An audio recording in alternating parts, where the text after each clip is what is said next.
जय हिंद साथियों, स्वागत है आपका हमारे YouTube चैनल ज्योग्राफिक एकेडमी में। दोस्तों, आज हम राजस्थान की कला संस्कृति से संबंधित दोस्तों एक नया टॉपिक लेके आए हैं। दोस्तों, आज हम बात करने वाले हैं राजस्थान का हवा महल। दोस्तों, इसके बारे में विस्तृत से चर्चा करेंगे। राजस्थान का हवा महल कहाँ स्थित है, इसकी क्या क्या विशेषताएं हैं और साथ ही इसका निर्माण किसने करवाया और कैसी इसकी आकृति है और कहाँ पे ये विस्तार है, कब इसका निर्माण हुआ और इसका वास्तुकार कौन था। इस प्रकार की जो चर्चा दोस्तों आज हम करने वाले हैं। तो दोस्तों, वीडियो को पे लास्ट तक बने रहना, चैनल को लाइक और सब्सक्राइब जरूर कर लेना और वीडियो पे लास्ट तक बने रहना। आपको एग्जाम के पॉइंट ऑफ व्यू से एकदम महत्वपूर्ण होने वाली है दोस्तों वीडियो।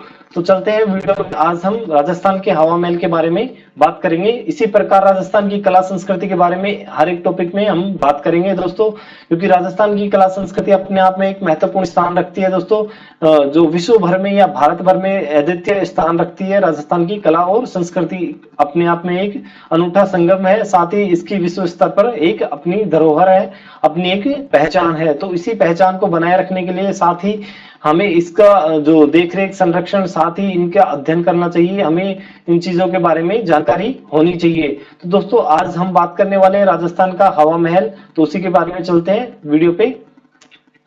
तो यहाँ पे राजस्थान का हवा महल किसने बनवाया, कहाँ पे है, इसकी सारी लोकेशन आज हम बात करने वाले हैं दोस्तों। एग्जाम के पॉइंट ऑफ व्यू से एकदम महत्वपूर्ण होने वाले सभी एग्जामों में दोस्तों इससे संबंधित क्वेश्चन पूछा जाता है। राजस्थान का कोई भी एग्जाम हो जिससे आरएएस जिनमें आरएएस का एग्जाम हो दोस्तों, एसआई का एग्जाम हो, आरएएस, एसआई, पुलिस भर्ती हो गया, रीट हो गई, रीट, साथ ही यहाँ पे अधीनस्थ राजस्थान अधीनस्थ सेवा चयन बोर्ड की भी एग्जाम होते हैं, उनमें भी इससे संबंधित क्वेश्चन पूछे जाते हैं। साथ ही आरपीएससी के जो भी एग्जाम होते हैं उनसे संबंधित इनके क्वेश्चन पूछे जाते हैं।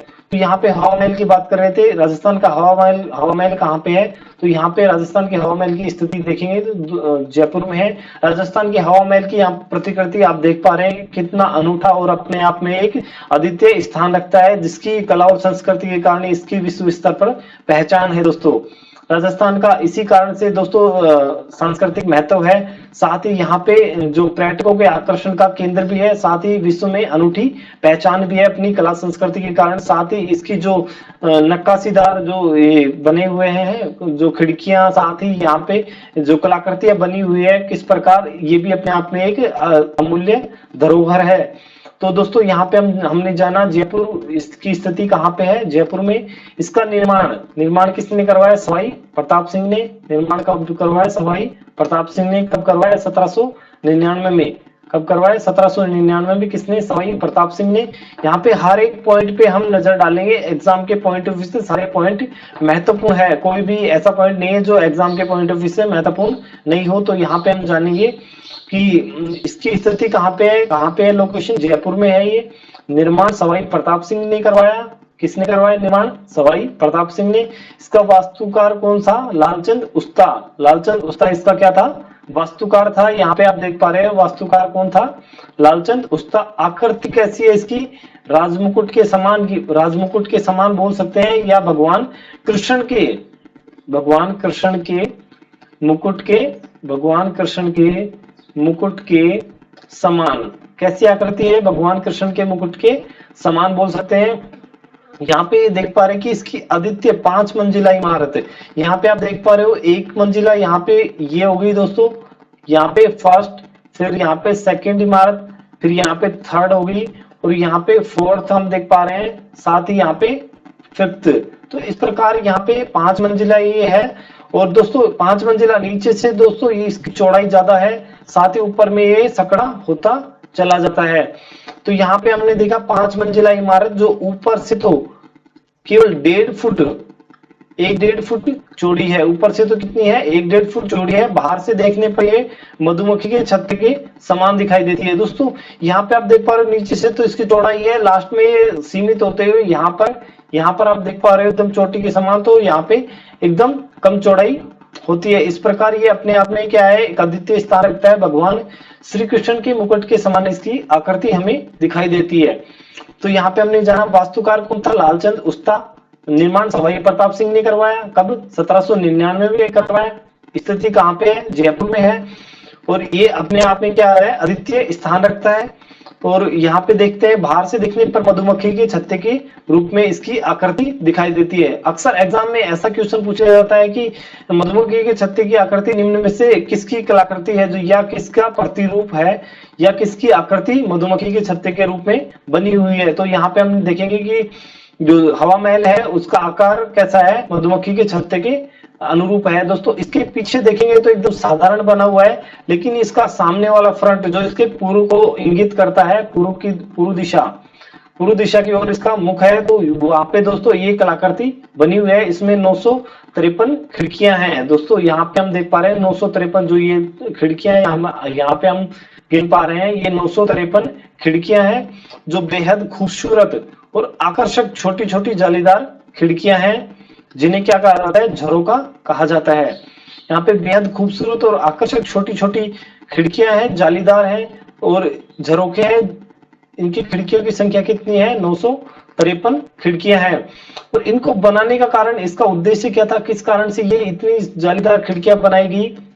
तो दोस्तों ये जयपुर का जो सिटी पैलेस है उसी का ही भाग है, जो प्राचीन समय में राजा महाराजा होते थे, जो रानियां होती थी, उनके द्वारा जो बाहर का जो भ्रमण है या जो कह सकते हैं बाहर का जो दर्शन है या फिर ठंडी हवा या वातानुकूलित वातावरण बनाने के लिए इस महल का निर्माण इस प्रकार किया गया कि वहां पे खिड़कियों की संख्या 953 की गई। नेक्स्ट में हम यहाँ पे जानेंगे इसका कारण, किसका कारण जान रहे हैं दोस्तों। यहाँ पे खिड़कियां इतनी खिड़कियां क्यों, इसका बनाने का कारण क्या था कि उस टाइम में पर्दा प्रथा थी, पहले टाइम में पर्दा प्रथा थी, उसका सख्ती से पालन किया जाता था, पर्दा प्रथा का सख्ती से पालन किया जाता था। और इसी को देखते हुए कि महिलाएं घर से बाहर नहीं जाती थी और इसी कारण राजघराने की महिला इन खिड़कियों से महल के नीचे सड़कों के समारोह और गलियारों में होने वाली रोजमर्रा की जिंदगी गतिविधियों का अवलोकन कर सके। क्योंकि उस टाइम पर्दा प्रथा थी, ज्यादा जो रानियां महारानियां जो है बाहर नहीं निकला करती थी, और जिसके कारण पर्दा प्रथा का सख्ती से पालन किया जाता था। और बाहर का जो वातावरण है उसको देखने के लिए, साथ ही जो वहां पे गलियों में समारोह या फिर रोजमर्रा की जो कार्य प्रणाली होती है उनको वहां पे देखने के लिए, साथ ही राजा महाराजा को जो उधर से गुजरते थे उनको निहारने के लिए, साथ ही वहां की जो गतिविधियां हैं उनको जानने के लिए इन झरोकों का निर्माण किया गया है। और मुख्य रूप से हम यहाँ पे देखेंगे कि पर्दा प्रथा को यहाँ पे आधार बनाया, पर्दा प्रथा को आधार बनाकर इसका सख्ती से पालन करने के लिए इनका निर्माण किया गया कि यहाँ से वो इस चीज बाहर की चीजों को देख सके, और जैसे बाहर ना निकलने के कारण उनको बाहर की गतिविधियों का आकलन हो सके। तो यहाँ पे इसका जो हमने पहले बात की थी, इसका पिछला हिस्सा एकदम सादा बना हुआ है। पिछला हिस्सा दोस्तों कैसा बना हुआ है, एकदम सादा बना हुआ है, लेकिन आगे के हिस्से में ही दोस्तों इसमें कलाकृतियां नजर आती हैं। इसकी सांस्कृतिक और शिल्प संबंधी विरासत कैसी है, हिंदू और मुगल कालीन विरासत जो है उसमें सम्मिलित की जाती है। यहाँ पे अनूठा मिश्रण है, किस किस का दोस्तों, हिंदू राजपूत का और मुगल शैली का, ये क्या है, एक अनूठा मिश्रण है। बोल सकते हैं इसकी संस्कृति और शिल्प कला में जो हिंदू राजपूत शैली है उसका विकास, साथ ही इसमें मुगल शैली, क्योंकि मुगलों का प्रभाव रहा इसलिए मुगल शैली का भी प्रभाव यहाँ पे दिखाई देता है। पहले यहाँ पे हिंदू शासक थे तो उन्होंने अपनी प्रतिकृति के हिसाब से, साथ ही इसमें मुगल शैली का भी अनूठा मिश्रण मिलता है। तो यहाँ पे दोस्तों यहाँ पे हमने खिड़कियों की बात कर ली थी, तो इसको यहाँ पे मिसप्रिंट है, इसको हटा दिया। तो नेक्स्ट में हम बात करेंगे यहाँ पे इसका निर्माण किससे हुआ है, चूने से, लाल पत्थर से और गुलाबी बलुआ पत्थर से। किससे, गुलाबी बलुआ पत्थर से इसका निर्माण हुआ है। यहाँ पे हमने जाना चूने से इसका निर्माण हुआ है, चूने में लाल और बलुआ पत्थर का उपयोग किया हुआ है। चूने से इसको एक से एक पत्थरों को जोड़कर इसकी कलाकृति बनाई गई है दोस्तों। तो यहाँ पे हमने जाना लाल और गुलाबी पत्थर का इसमें उपयोग हुआ है। लाल पत्थर के कारण या गुलाबी जो जयपुर का आकार है, जो यह जयपुर का कलर किया गया है, गेरुआ बोल सकते हैं उसको, राम सिंह द्वितीय ने करवाया था। और उसी के आधार पे यहाँ पे गुलाबी और लाल पत्थर के निर्माण के कारण ये लाल गुलाबी दिखाई देता है। यहाँ पे हमने भगवान श्री कृष्ण के मुकुट की आकृति के बारे में हमने जान लिया था कि भगवान कृष्ण के मुकुट की आकृति या बोल सकते हैं राज मुकुट की आकृति इसकी होती है। कैसी होती है, राज मुकुट की इसकी आकृति होती है। खिड़कियां पूर्व दिशा में, इसकी खिड़कियां जो पूर्व दिशा में खुलती हैं, कौन सी दिशा में, पूर्व दिशा में इसकी खिड़कियां खुलती हैं। यहाँ पे हमने देखा पूर्व दिशा में इसकी खिड़कियां खुलती हैं, तो इसका मुख हम पूर्व दिशा की ओर रखते हैं। इसका जो पीछे का भाग है पूर्व से पश्चिम में देखेंगे तो इससे एकदम सादा बना हुआ है, जो हमने यहाँ पे जाना।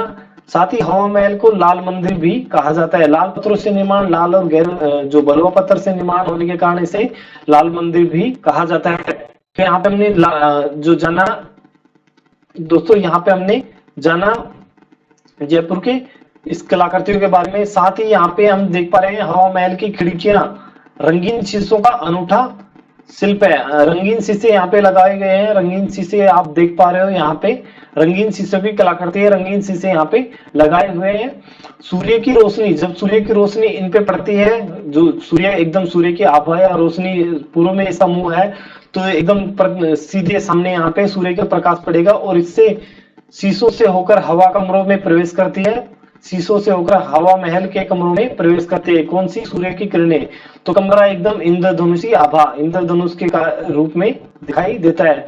जैसे यहाँ पे अलग अलग कलर के जो कांच लगे हुए हैं, कांच खिड़कियों से कांच की प्रतिकृति लगाई गई है। यहाँ पे देखते हैं रंगीन शीशे लगाए गए हैं, और जब इन शीशों से सूर्य का प्रकाश विसरित होता है या अंदर प्रवेश करता है, तो देखेंगे कि अलग अलग प्रकार के रंग बिखेरता है। अलग अलग प्रकार के रंग बिखेरेगा तो वहां पे इंद्रधनुषी आकृति बन जाएगी, जो यहाँ पे हम डायग्राम में देख पा रहे हैं।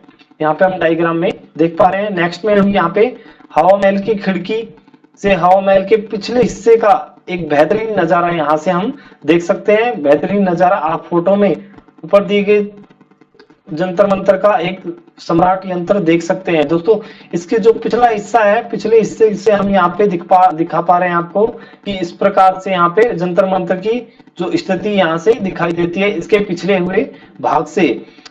साथ ही एक लंबी मीनार के रूप में यहाँ पे ईसरलाट देख रहे हैं। ईसरलाट इसके पीछे, जैसे यहाँ पे जंतर मंतर का जो ये दिखाई दे रहा है दोस्तों, आपको जंतर मंतर की यहाँ पे जंतर मंतर दिखाई दे रहा है। साथ ही यहाँ पे एक लंबी मीनार के रूप में यहाँ पे ईसरलाट इसके पीछे स्थित है, जो यहाँ इससे जो इसके झरोकों से पिछले जो इसके पीछे वाले झरोकों है उससे साइड से दिखाई देता है। तो आज हमने जाना हवा महल के बारे में विस्तृत। इसी प्रकार हम दोस्तों नेक्स्ट में इसी प्रकार कला संस्कृति से संबंधित एक एक टॉपिक के बारे में जानेंगे। तो एक बार इसका क्विक रिवीजन देख लेते हैं। यहाँ पे हवा महल की जो कहाँ पे स्थापित है, जयपुर में।